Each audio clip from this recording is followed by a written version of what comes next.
Hello, everybody. So, this is how to unpack and analyze a text. So, the text that we're going to be using is actually what I wrote my essay on, which is Since Unfinished by Richard Blanco. Alright, so here's the steps that we're going to be running through. First, we're going to be finding the definition of unknown words. This is pretty crucial because you might miss some stuff in the text if you don't know the definition of the words, which runs us straight into step two, which is have a general understanding of what is actually happening throughout the text. Just plot summary, level 0, if you will, for my Canarinoers out there. Um, Find a textual pattern and find quotes that support it. This is like really starting to build the thesis, and then finding why the textual pattern is significant. I'm sure you've heard Mr. Francis say, so what? So if it passes the so what test, you're good. And then final step is create your thesis based off of what you've used so far.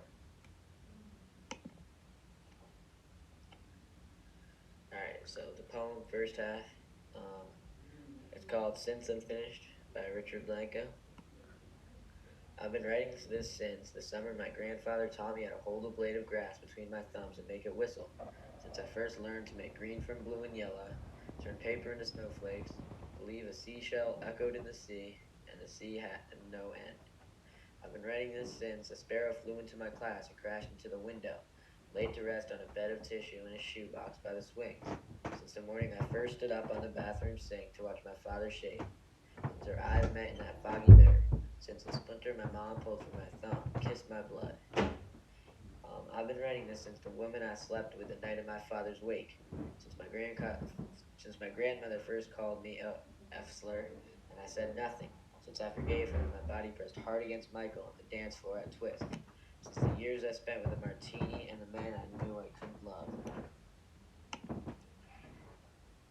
Second half of the poem. I wanted to put it on 2 slides so you guys can read it, because I know that in some of the ones that I've watched, it's been too small. I've been writing this since the night I pulled off the road at Big Sur and my eyes caught the insanity of the stars. Since the months by the kitchen window watching the snow come down like fallout from despair I had no words for. Since I stopped searching for a name and found myself tick-tock in a hammock asking nothing of the sky. I've been writing this since spring, studying the tiny leaves on the oaks dithering like moths, contrast to the eon-old field stones veiled of snow, but forever works in progress since tonight with the battled moon behind the branches spying on the world, same as it ever was, perfectly unfinished. My glasses and pen at rest again on the night table. I've been writing this since my eyes started seeing less, my knees aching more, since I began picking up twigs, feathers, and pretty rocks, for no reason, collecting on the porch where I sit to read and watch the sunset like my grandfather did every day, remembering him and how to make a blade of grass whistle. Alright, so hopping right into step one, that's finding unknown words. So here were unknown words for me after reading the poem. You might have different unknown words, but this is just my experience. So wake. So this is a great example of why you need to know these unknown words, because this actually plays a crucial part in my essay. So this is a gathering associated with death, normally held after a funeral. Twist. He mentions this in the third stanza.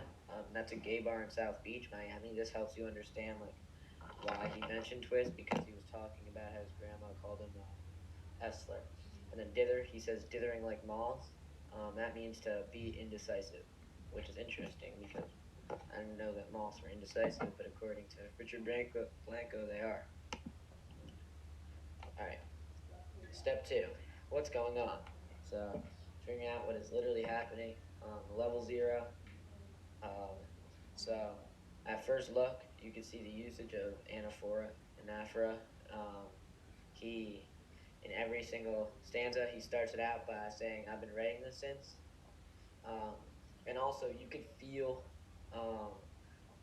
the narrator's like life story progressing on. Like you feel the narrator going from a kid to an adult, through memories that at first seem insignificant, but like the more you get familiar with the text, the more and more importance comes out of the memories. Um, and Blanco lists what happens in chronological order. He starts out with his grandpa teaching him how to make a blade of grass whistle, and seeing his dad shave for the first time, and his mom taking a splinter out, and the bird flies into his room or his school, and um, yeah, and you start seeing some circles develop, which will um, go right into step three. How he starts out as a kid with his grandpa, and the circle kind of fills out the finishes once he turns into the grandpa, seeing less and picking up twigs and doing stuff that you would associate grandpa with grandfathers doing, despite the fact that it's literally going in chronological order. So textual patterns. So these were textual patterns that I looked at. I know a bunch of people use this essay or use this poem for their essay, so there's plenty to use. So one of the this is the main one that I looked at: death and the things that can cause death.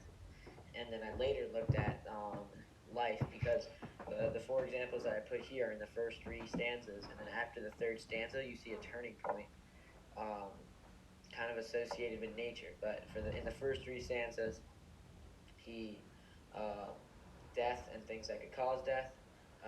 So he sees his father shave. So shave, that's sharp. Um, splinter, kissed my blood. And then just like the discrete stuff, like blade of grass whistle. Like he says blade, like blade is sharp. Another thing, his father's wake. So as I mentioned before, that was the night of his father's death, and very early he's exposed to death when the sparrow flew into his class and crashed into the window. So yeah, and then here's another textual pattern that I looked at. So this one is circles. There's only a few literal circles, and this was pretty discreet. Like I spent a lot of time with this before I actually like thought of this one. But twist, that's a circular motion. But like I was saying before, I can go back to the text here just to show you, because you see the circle of nature a lot throughout the text. You see watching the snow come down like a fallout from despair. And this, I actually wrote one of my paragraphs about this right here, because a fallout from despair um, can be a great essay topic when you talk about it, comparing it. Like he literally compares it to snow coming down. But you see him kind of depressed right here, and then you see him almost more upbeat once the spring comes. So there's another circle, the nature cycle. And like I mentioned before, you have the full circle once he remembers how his grandfather taught him how to make a blade of grass whistle. So there's some circles. So step 4, why is it significant? The so what question. So why is the usage of death significant? Um, so there are many reasons why this is really significant, but this is what I used on my essay. So I used replaceability to talk about like the reasoning, like why. So um, he shows around him. She shows death around him in stanza 3 to show replaceability, because he kind of brushes off like his father's wake. Like his father died. Like instead of saying like I remember being at the funeral with my father, he says I was with a girl like during my father's wake, which just shows like how replaceable his father was when he needed to love someone. Like he just wanted to love someone else, even though in the end he says he turns out to be gay and he's with men that he knew he couldn't love. So yeah, there's that quote like, if the president dies, the like world will keep on going on. So I think Blanco's trying to argue that. So then step 5, got to create the thesis. So the H prong, as I mentioned before, anaphora. I've been writing this since. So uses repetition. Like these are things that we looked up: circle, poem moves literally, death and rebirth, replaceability. So keeping that all in mind, you can use anaphora, because it shows how he's been moving linearly throughout this, like the usage of uses anaphora to